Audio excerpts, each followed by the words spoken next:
దేవుడు మిద్యాను వనంలో ఉన్న మోషేను దర్శించాడు. హోరేబు పర్వతంపై మండుచున్న పొదలో నుండి దేవుడు మోషేతో మాట్లాడాడు.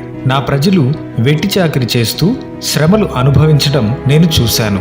వారిని విడిపించాలని తీర్మానం తీసుకున్నాను. వారు చేసిన ప్రార్థనను నేను విన్నాను. కాబట్టి నా ప్రజలను విడిపించటానికి నిన్ను ఐగుప్తునకు పంపబోతున్నాను అని మోషేతో చెప్పినప్పుడు మోషే దేవునికి 5 సాకులు చెప్పాడు. మొదటిగా, నేను ఏపాటివాడిని? నిర్గమకాండం 3వ అధ్యాయం 11వ వచనం. రెండవదిగా, నాకు నువ్వు ఎవరో నీ పేరేమిటో తెలియదు. నిర్గమకాండం 3వ అధ్యాయం 13వ వచనం. మూడవదిగా, వారు నన్ను నమ్మరు. నిర్గమకాండం 4వ అధ్యాయం 1వ వచనం. నాలుగవదిగా, నాకు ఎలా మాట్లాడాలో తెలియదు. నిర్గమకాండం 4వ అధ్యాయం 10వ వచనం.